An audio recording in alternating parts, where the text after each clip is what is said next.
은혜 받으실 하나님의 말씀은 데살로니가전서 5장 16절부터 18절의 말씀이 되겠습니다.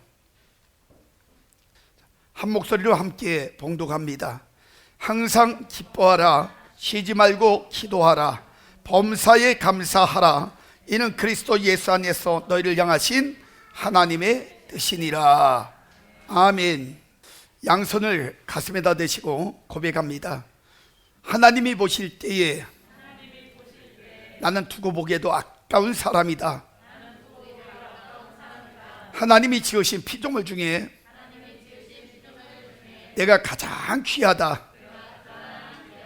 할렐루야. 여러분들이 항상 하나님 안에서 귀하다고 생각하면서 살아가면요, 여러분 자신들이 다시 한번 새롭게 변화가 되어지고 진짜 귀한 사람이 될 수 있어요. 성경에 보면 예수님의 12제자가 있습니다. 근데 참 특이하죠. 똑같이 부름을 받아가지고 똑같은 여러 가지 기적과 이적 속에서 주님이 그들에게 훈련을 시켰어요. 그런데 어떤 사람은 수제자가 됐고 어떤 사람은 실제 이 세상에 태어나지 않았으면 좋을 뻔한 사람이 라고 이야기할 정도로 비참하게 인생이 끝난 사람이 있어요. 근데 그 차이가 무엇인가를 가만히 생각해 보니까요, 그 차이는 깨달음이었어요. 가룟 유다도 예수님을 팔아먹었습니다. 수제자였던 베드로는요, 예수님을 3번씩이나 부인했습니다. 그럼에도 불구하고 한 사람은 수제자가 됐고 한 사람은 아주 비참하게 인생이 끝났어요. 그런데 놀라운 일은요, 두 사람에게 똑같이 예수님께서 깨달을 수 있는 기회가 있을 정도로 말씀을 해주셨어요. 나를 팔 자가 여기 있느니라. 그리고 그 같이 식사할 때도 알려주셨고, 그리고 베드로 같은 경우는 네가 3번 나를 부인할 것이다, 또 이런 얘기를 해주고, 그러니까 그들에게 똑같은 기회가 주어졌는데 베드로는 깨달아서 하나님 앞에 무릎을 꿇고 회개를 하면서 그의 인생을 새롭게 바꿨고, 가룟 유다는 끝까지 자기의 욕심을 버리지 못하고 일부만 깨닫고 일부는 자기 방법을 선택을 했다가 비참하게 끝났어요. 오늘 우리도요, 때로는 가룟 유다처럼 아니면 베드로처럼 날마다 주님 앞에서 은혜 받았다고 하면서도 주님을 외면하고 주님의 음성을 또 뿌리치고 자기 마음대로 살아가는 그런 모습들이 얼마나 많은지 몰라요. 그럼에도 불구하고 오늘 우리가 이와 같이 하나님의 은혜 속에 살아갈 수 있는 것은 하나님의 음성을 깨달을 수 있는 그러한 지혜와 또 마음이 있기 때문에, 그래서 이 정도 하나님의 자녀로 살아가고 있는 것이에요. 깨달을 수 있는 지혜 주시고 그 은혜 주신 것은 하나님이 우리를 두고 보시기에 해도 아깝기 때문에 우리에게 끊임없이 말씀하시고 느끼게 만드시는 그 영적인 감각이고 감동이에요. 그래서 오늘도 우리는 끊임없이 하나님 앞에 감사하고 살아야 되고, 우리 자신을 돌아볼 때 지금도 나는 넘어지고 자빠지지만 주님이 끝까지 나를 놓지 않고 나에게 말씀하시고 은혜를 주시고 깨닫게 하시는 이것은 하나님 보시기에 두고 보기에도 아까웠기 때문에, 나를 그런 존재로 인정하기 때문에 나에게 주시는 은혜요 기회구나 라고 생각을 하시고요, 여러분이 살아가실 때에 수도 없이 많은 일들을 겪을 때마다 하나님을 생각하면서 나 같은 존재, 별 볼일 없는 존재지만 하나님 보시기에는 두고 보기에도 아까운 그러한 존재다라는 마음을 가지고 여러분 소망을 가지고 힘있게 그리고 능력 있게 살아가는 그러한 인생들이 되시기를 주의 이름으로 축원합니다. 달라스 신학교의 총장이었던 존 월부드 박사는요, 한 채플 시간에 아주 흥분된 모습으로 올라와가지고 학생들에게 이런 간증을 했어요. 나는 방금 같은 교회 다니던 한 성도님에게 기도가 응답되었다는 전화를 받았습니다. 그분은 자기 아들을 구원을 위해서 하루도 빠짐없이 기도를 하는 분이었는데 자그마치 60년 동안이나 말입니다. 그러면서 응답의 때는 아무도 알 수가 없습니다. 그러나 다만 기도를 쉬지 마시길 바랍니다. 그분의 짤막한 간증 속에 우리에게 주는 교훈이 참 많아요. 여러분, 어떤 문제가 있을 때 그 문제를 해결할 수 있는 방법이요, 우리가 기도를 멈추지 않고 끝까지 하면요, 반드시 하나님은 시와 때가 되면요 응답해 주고 해결해 주실 줄을 믿으시기 바랍니다. 노예 상인인 그 존 뉴턴, 그 어머니가요, 여러분 그 존 뉴턴 그러면 지금은 잘 몰라요. 이제 말씀을 드리면 여러분이 어떤 분인지 아는데, 그 어머니는요 매일 빨래를 하면서 우리 아들이 하나님께 쓰임받는 사람이 되게 하여 주옵소서, 그리고 그렇게 기도를 했어요. 그리고 존 뉴턴은 3살 때에 영어를 가르쳤어요. 근데 놀라운 일은요, 그 어린 나이에 3살짜리가 그 영어를 배우면서 6살 때는 웬만한 책들을 다 읽게 되고, 4살 때도 웬만한 그 책들, 시우책들은 다 읽게 되었다는 거예요. 그리고 7살 때는 그 라틴어 같은 거, 이런 걸 가르쳤어요. 그러니까 6살 때부터 가르쳤던 라틴어가 7살 때 어느 정도 이제 또 이렇게 표현할 수 있을 정도로. 그런데 한번 이렇게 배우면요 기억력이 그렇게 좋대요, 그 뉴턴이. 그러면서 그 어머니는 무슨 생각을 했냐, 독실한 크리스찬이었는데 이 아이를 잘 키워가지고, 그래가지고 주의 종을 만들어야겠다, 이런 마음을 먹고 아이를 위하여 기도하고 아이에게 외국어를 계속 가르친 거예요. 3살 때, 6살 때. 그리고 이 뉴턴은요 어릴 때부터 아이들하고 막 밖에 나가서 뛰어노는 것보다는 엄마 옆에서 이런 걸 배우면서 책을 읽는 걸 굉장히 좋아했어요. 그러니까 늘 엄마를 의지하고 살았어요. 엄마가 기도하는 모습, 또 자기에게 사랑을 베풀면서 하나하나 뭔가를 재밌는 걸 가르쳐 주면서 할 수 있는 그러한 여러 가지 그 사랑을 베풀어 줬던 그 모습, 이런 것들을 마음에 두면서 그렇게 어렸을 때 살았는데, 엄마가 뜻하지 않게 그 뉴턴 7살 때 폐렴으로 벼랑간 죽게 됐어요. 그때의 그 충격으로 인해 가지고 어린 뉴턴이 방황을 하기 시작하고, 그리고 그가 또 엉뚱한 친구들을 만나 가지고 그냥 타락된 삶을 한동안 살아갑니다. 그의 아버지는요 그 선장이었어요. 배를 운행하는 선장이었는데, 이 뉴턴을 어려서부터 데리고 다니면서 하여간 이 나라 저 나라 어린 나이에, 그 당시에 뭐 공부하고 이런 것보다는 거의 이제 그 1700년 시대니까, 1700년 때니까 굉장히 이제 그 환경적으로도 힘들고 어려울 때니까 뭐 노예를 잡아가지고 팔아먹고 막 또 고기를 잡고 여러 가지 이제 상업적으로 막 그렇게 살 때였거든요. 걔가 아버지를 쫓아가지고 세계를, 이 나라 저 나라를 많이 다녔어요, 어린 나이에. 그리고 18살 때 그 아버지의 추천으로 인해 가지고 그가 이제 해군 쪽에 들어가기를 원해 가지고 추천서를 통해 가지고 해군, 그러니까 군인이 된 거예요. 해군의 그 소위로 일단 이제 후보생으로 그렇게 해가지고 군생활을 하는데, 좋지 않은 친구들을 만나가지고 탈영을 합니다. 근데 탈영을 하다가 걸려가지고 결국에는 모든 직분을 다 잃어버리고 직책을 잃고, 그리고 아프리카의 노예상들 저기 하는데 노예로 팔려가요. 그러니까 뉴턴도 노예 생활을 했던 거예요.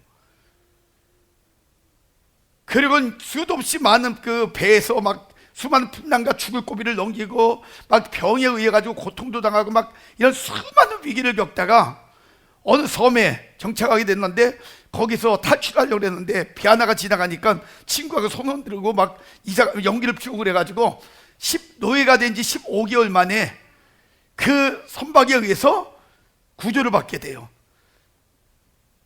그리고 나서도 끊임없이 방탕한 생활을 얼마나 많이 했는지 몰라요. 자신 노예도 팔아먹기도 하고 또 노예 선장도 되기도 하고 수많은 여러 가지 일들을 막 하는데, 방황하다가 나중에 그가 수도 없이 많은 위기가 올 때마다 죽을 고비도 많이 넘겼어요. 보니까 병에 죽을 고비, 풍랑에 죽을 고비, 정말 죽을 고비를 여러 번 넘겼는데, 그때마다 그가 그래도 그 마음속에 남아있었던 어머니의 기도, 그 어머니의 그 사랑, 이런 것들이 끊임없이 마음속에서 반복된 싸움이 되어 있었어요. 그러다가 토마스 아켄피스의 그리스도 본받아라는 이러한 여러 가지 책들, 그걸 통해 가지고 자신의 모습을 돌아보면서 비로소 자기의 정체성을 깨닫고, 그리고 나서 그는 하나님 앞에 돌아오게 됩니다.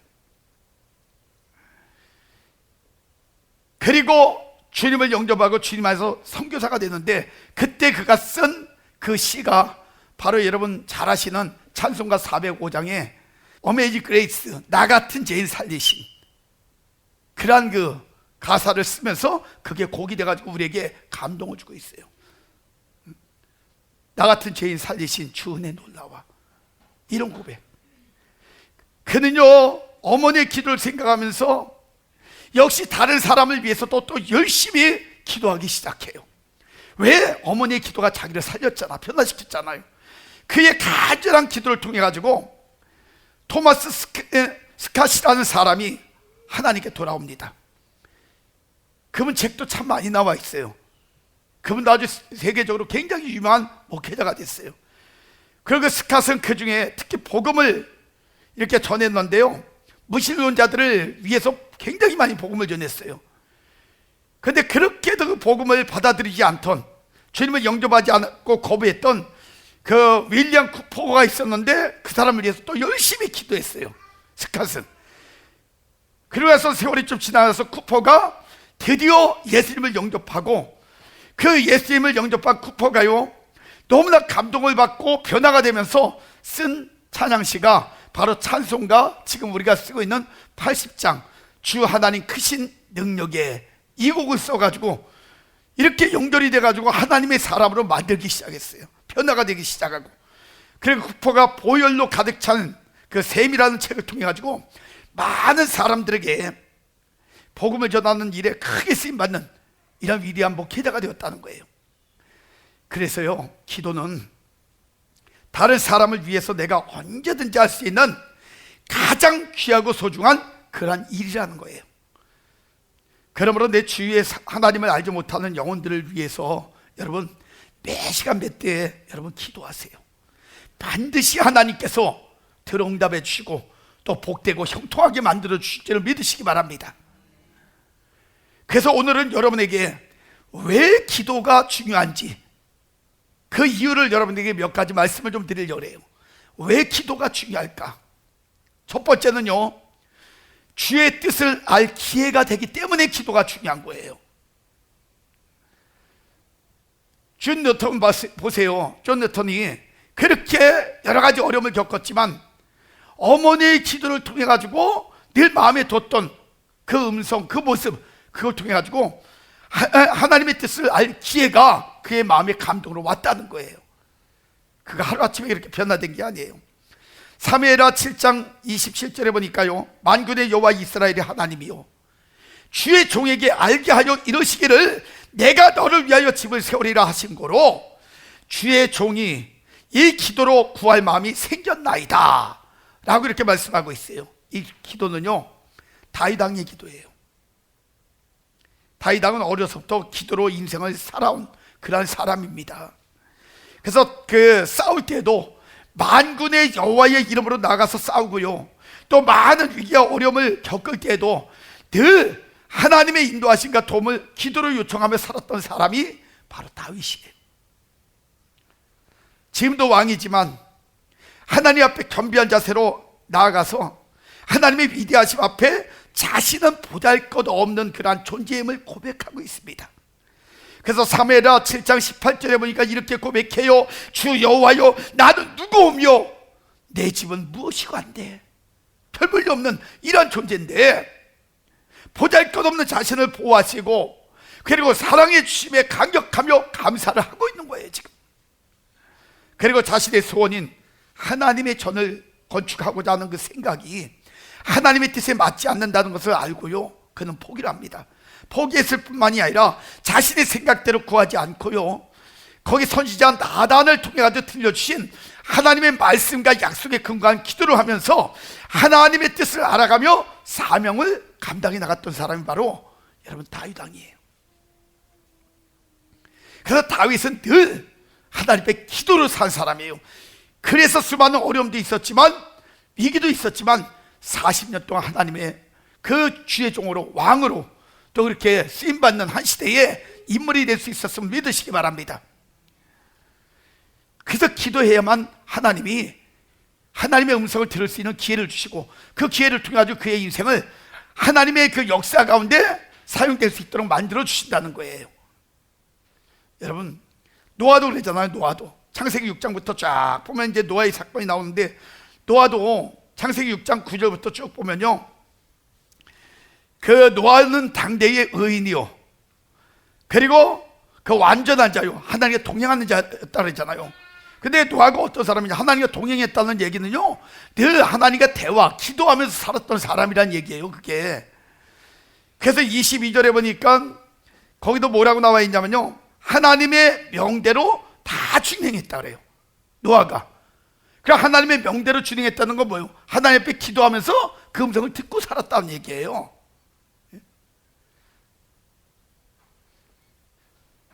그걸 어떻게 할 수 있냐? 창세기 7장 1절에 보면요, 여호와께서 노아에게 이르시되, 이렇게 나오거든요. 그러니까 노아가 늘 기도하니까 하나님의 음성을 듣고 살았어. 여기서 깨달아야 될 것 중요한 것이죠. 여러분, 하나님은요, 어떤 사람들 통해서 하나님의 역사를 이루어나가냐? 지금도 영적 기도를 하는 사람들 통해서 하나님의 역사를 이루어나가요. 기도를 하면요, 하나님이 길을 열어주셔요. 그리고 하나님이 말씀하셔요. 그 음성을 듣게 하셔요. 그 음성을 따라 살게 하셔요. 그래서 하나님의 역사를 하나하나 이루게 만들어 주신다는 거예요.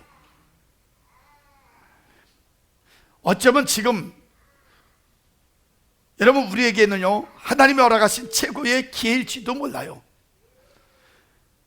왜냐하면 여러분, 어영부영 우리가 세상 것에 붙잡혀 세월을 낭비하고 또 인생을 탕진하면서 살아가는 그런 모습들이 얼마나 많아요.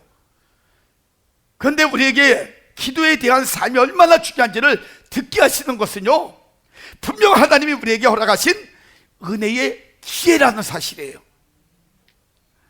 그러므로 늘 영적 기도의 삶을 통해 가지고 우리를 향한 그런 하나님의 뜻을 바로 깨닫고요, 하나님의 사람다운 삶을 살아가심으로 이 시대에 아름다운 삶의 흔적들을 남길 수 있는 그런 성도님들이 되시기를 주의 이름으로 축원합니다. 그래서 기도하라는 거예요.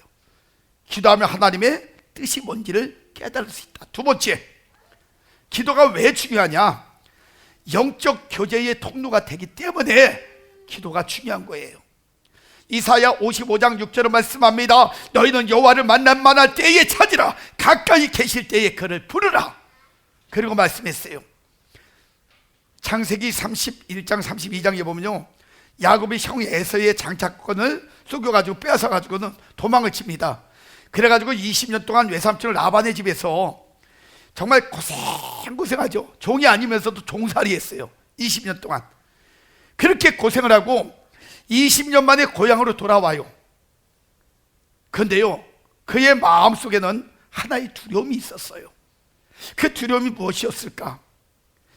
그의 쌍둥이요, 에서의 보복입니다. 성경에 보면은 에서가 그 동생을 하여간 만나기만 하면 죽이려고 작정했던 그런 표현들이 나와요. 그러니까 보복이 두려웠어요. 그래서 고향 가까운 야복강까지 와가지고 그는요, 머리를 써요. 자신의 재산과 자신의 가족을 다 형에게 보내요, 먼저. 그리고 자기는 야복강까지 남아요.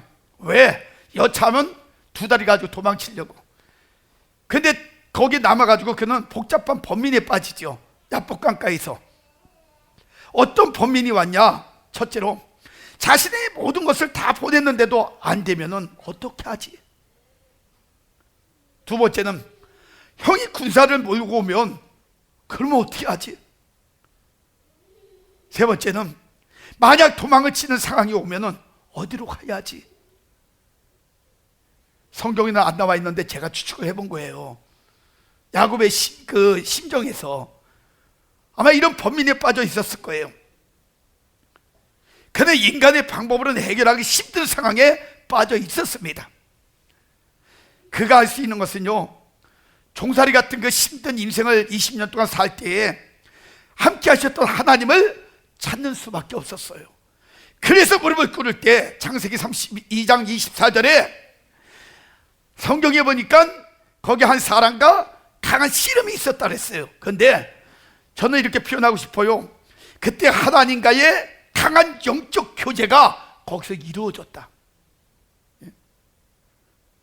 그리고 하나님께서 그의 중심에 어떤 생각을 가지고 있고 어떤 마음을 먹고 있는지를 알고 계셨다는 거예요.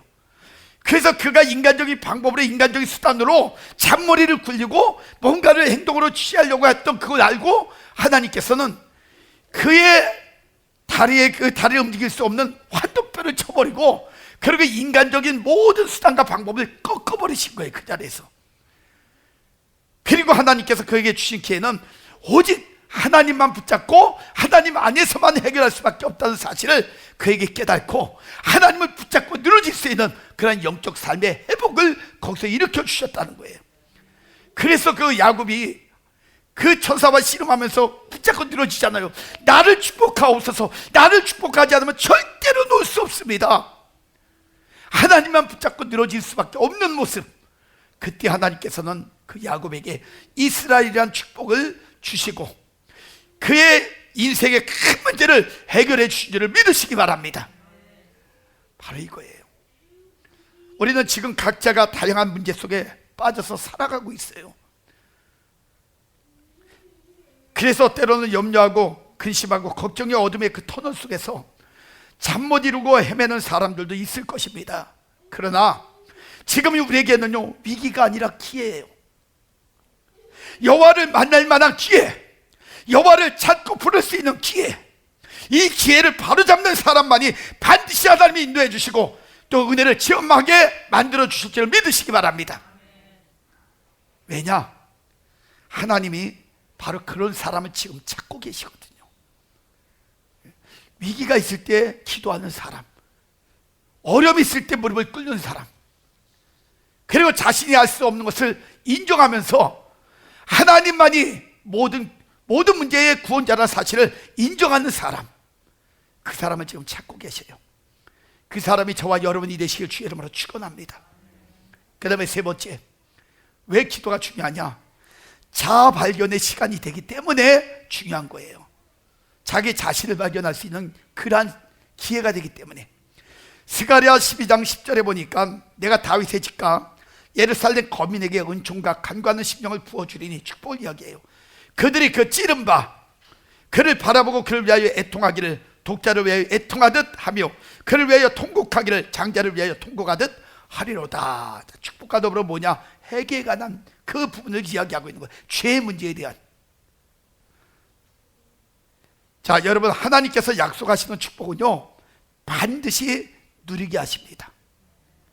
그리고 승리의 삶을 살게 해주셔요.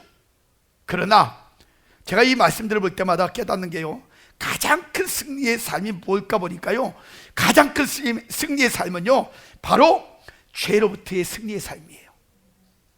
그게 가장 큰 거예요.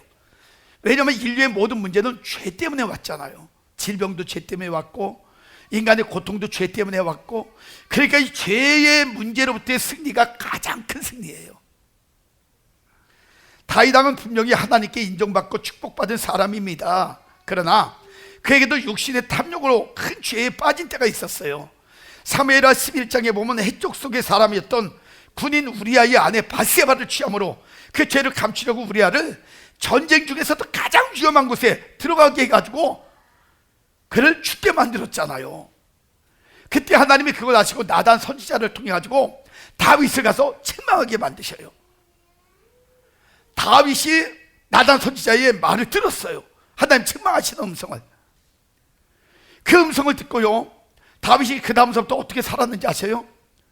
그 음성과 더불어 시편 6편 6절에 보니까요, 다윗의 고백이 나와요. 내가 단식함으로 피곤하여 밤마다 눈물로 내 침상을 띄우며 내 요를 적시나이다. 얼마나 얘기하며 울었는지 몰라요. 얼마나 하나님 앞에 자복했는지 몰라요. 그래서 여러분, 이것은 죄에 대한 분명한 자각과 그것을 버리고 돌이키려고 하는 그런 의지가 이 안에 담겨져 있다는 거예요. 그래서 고린도후서 7장 10절을 말씀합니다. 하나님의 뜻대로 하는 근심은 후회할 것이 없는 구원에 이르게 하는 해결을 이루는 것이요, 세상 근심은 사망을 이루는 것이니라, 이렇게 말씀하고 있어요. 그러니까 여러분들이 깊이 깨닫고 사셔야 돼요. 그래서 기도가 중요한 거예요. 여러분의 인생에 문제가 있고 어떤 또 걸림이 있을 때, 그때 여러분이 그 문제를 해결할 수 있는 유일한 방법이 뭐라고요? 기도예요.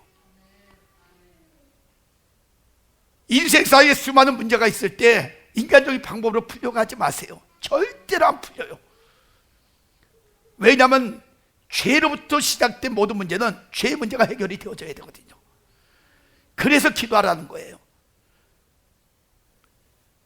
그 다음에 마지막 네 번째는요, 왜 기도가 중요하냐? 은혜의 통로가 되기 때문에 중요해요. 기도를 하면 은혜의 통로가 열려요. 마태복음 18장 19절은 말씀합니다. 진실로 다시 너희에게 이르노니 너희 중에 두 사람이 땅에서 합심하며 무엇이든지 구하면 하늘에 계신 내 아버지께서 저희를 위하여 이루게 하시리라 했어요. 한 어린아이에 어머니가 불치병에 걸렸습니다. 죽게 되었어요. 그래가지고 의사 선생님이 왕진을 오셔가지고요, 아이에게 이야기합니다. 어머니의 병색을 딱 보시더니, 애야, 이제 가망이 없어. 그러니까 편안히 천국에 가시도록 도와드리는 것이 이제 네가 할 일이야. 그런 말을 남겼어요. 이 어린아이는요, 그 말을 듣고 어머니가 돌아가시게 된다는 생각, 그것이 너무나 마음이 아팠어요. 너무나 슬펐어요. 그래서 소파에 얼굴을 파묻고 울었습니다. 얼마나 울었는지 몰라요. 그런데요, 갑자기 울다가 주일학교에서 이렇게 들었던 그 말씀이 생각났어요. 목사님이 하셨던 말씀이, 예수님은 어떤 질병이라도 고칠 수 있는 그런 능력 있는 분이란 그 말이 생각이 난 거예요. 그 사실이 막 괴랑한 그 말씀에 그것이 사실로 믿어졌어요. 그래서 이 아이가 이것을 막 확신하면서 자기 지하실 있잖아요, 지하실로 뛰어내려갔어요. 그래서 지하실에서 어머니의 병을 고쳐주시고서 눈물로 기도하는 거야. 우리 어머니 좀 고쳐주세요. 예수님은 고치신다 그랬잖아요. 하나님 믿어요. 하나님 분명히 말씀하셨잖아요. 예수님의 이름으로 그 모든 질병도 치료된다고 막 눈물로 기도합니다. 간절히 기도하면서 매달렸어요. 그런데요, 그 마침 지하실에 벽난로가 있었는데 이 벽난로의 그 통로가 지상 2층까지 쭉 연결이 되어 있는 거예요. 그러니까 아이가 거기서 막 기도를 하니까 그 기도하는 소리가 그 벽난로 통로를 통해 가지고 2층에 누워있는 어머니의 귀에까지 들리기 시작한 거예요. 아이가 막 눈물로 기도하니까 어머니가 병중에 누워가지고 그 소리를 들으면서 마음에 배랑간 불이 또 뭐가 올라오기 시작했어요. 이 어머니가 무슨 고백을 했냐? 그래, 저렇게 병 낫기를 위해서 간절히 기도하는 사랑하는 자식이 있는데 내가 어떻게 죽어? 내가 어떻게 죽을 수 있어? 난 살아야 돼. 저 아이를 위해서라도 살아야 돼. 그리고 그는요, 그 아픈 몸을 이렇게 세워가지고 무릎을 꿇고 주님께 기도하기 시작한 거예요. 주님, 나의 생명을 구하여 주옵소서. 내가 저 아이를 위해서도 살아야 됩니다.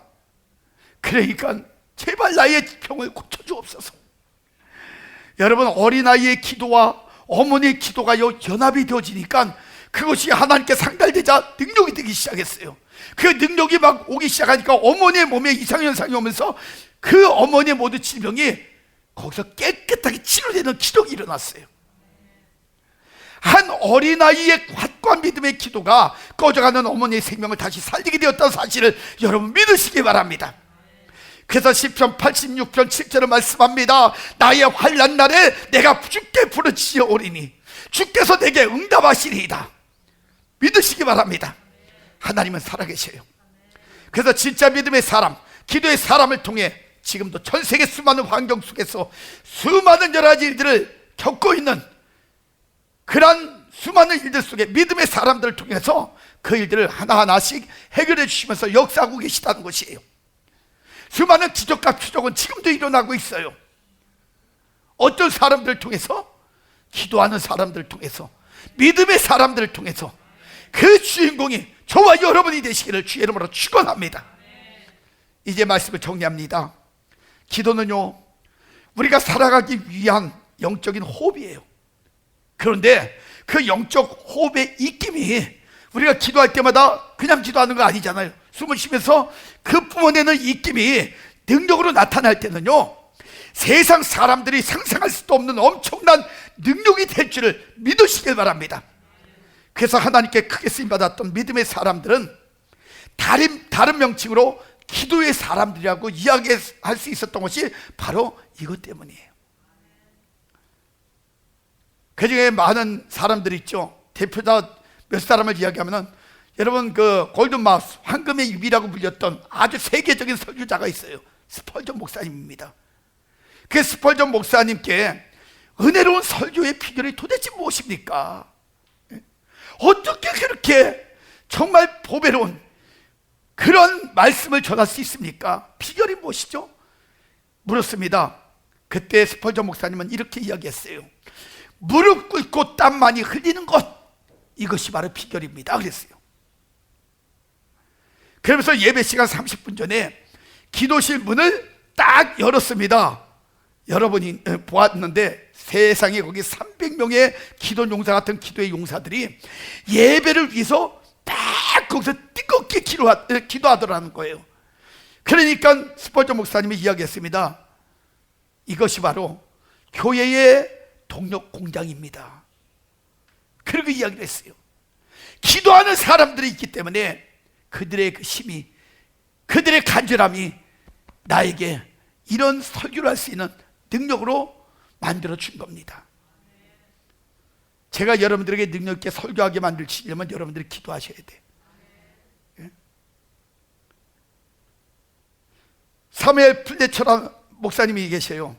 사무엘 플레처 목사님이 계시는데, 그는요 얼마나 기도하는 분이냐, 방 벽을 향해서 날마다 무릎을 꿇고 벽을 향해서 기도하는데요, 그 기도의 호흡으로 그 벽을 물들어 버렸다 그래요. 얼마나 벽을 향해서 기도했는지, 기도하다 보면 침도 튀고 막 그러잖아. 그 숨을 저기 하면서 막 그저 입김도 나. 그랬더니 세상에 그 벽이요, 기도했던 그 장소마다 색깔이 바뀌었고 벽지 이런 것들이 너덜너덜할 정도로 막 거기서 곰팡이 쓰고 이러면서 떨어져 나갈 정도로 그렇게 기도를 했다 그래요. 그는 뭐라고 고백하냐? 나는 나의 마음을 주님께 고하지 않고는 결코 내 자리에서 일어나지 않겠다. 이런 결심을 하고 늘 기도에 힘쓰신 분이라고 이야기합니다. 또 저는 그 파슨 목사님에 대한 그 이야기를 보고요, 야, 이분 대단하다 그랬어요. 이 파슨 목사님은요 얼마나 무릎을 꿇고 기도를 했는지, 오랜 시간 마루에 무릎을 꿇고 그렇게 기도를 하다 보니까 마루에 무릎 자국이 파였대요. 얼마나 막 했으면 마루에 아예 무릎 자국이 파여져 있을 정도로 그렇게 무릎을 꿇고 기도를 하셨다는 거예요. 그분이 이야기해요. 내가 하나님의 사역을 감당할 수 있었던 능력은 바로 이것입니다 라고 이야기를 했던 거예요. 여러분, 정말 기도의 사람들은요 어떤 흔적들이 반드시 있더라고요. 전 여러분들도 이런 흔적들을 남겼으면 좋겠어요.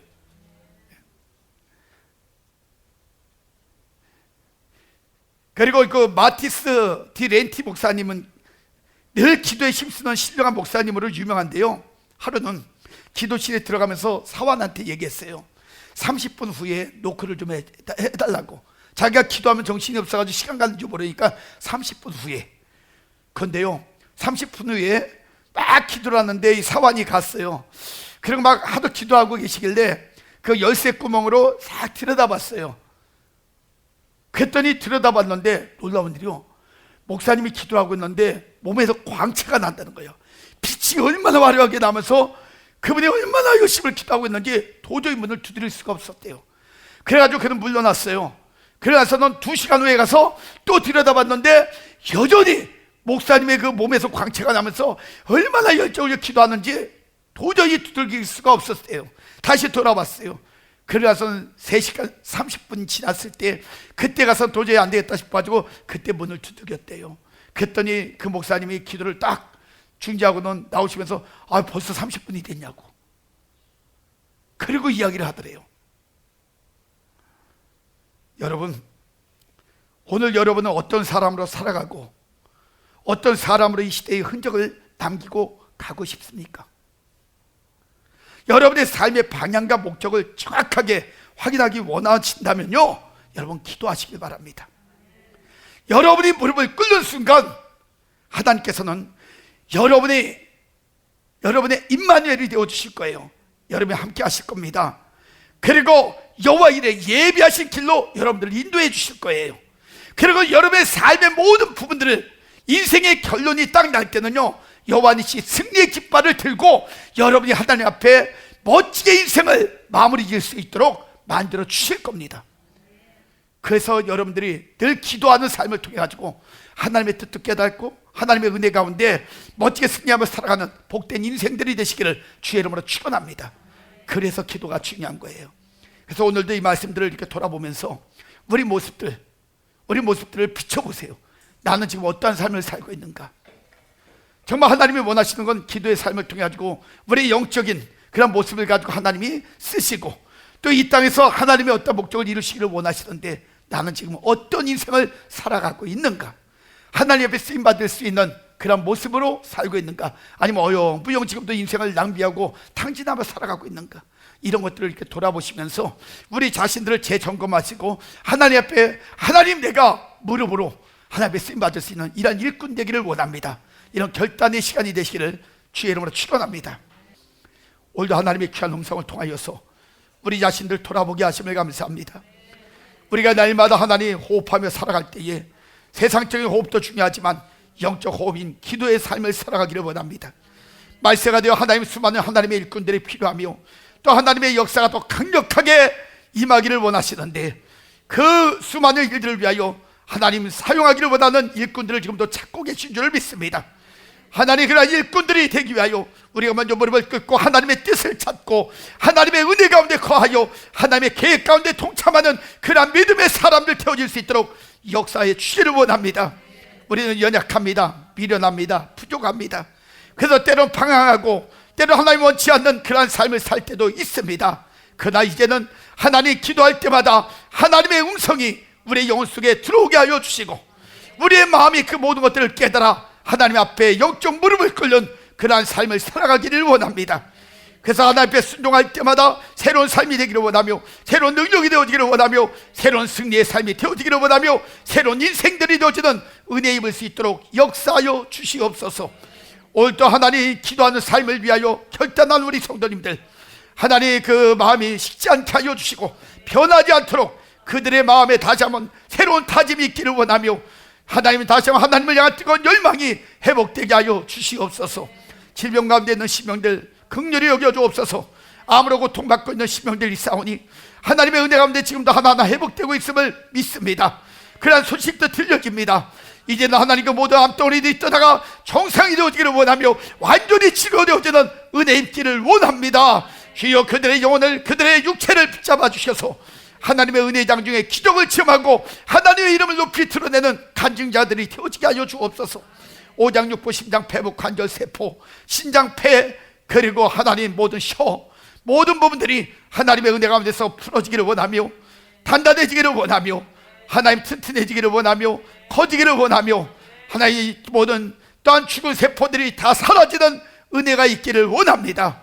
하나님 모든 심령들에게 다시 한번 모든 것들을 깨달아 체험케 하여 주시고 그 체험이 평생에 하나님 영광을 위하여 사용할 수 있는 그런 간증의 도구 되어지는 은혜 있게 하여 주시옵소서.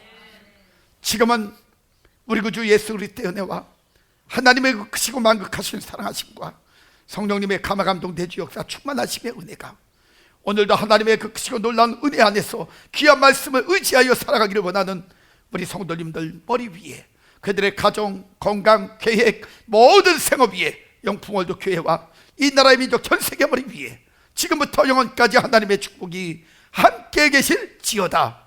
아멘.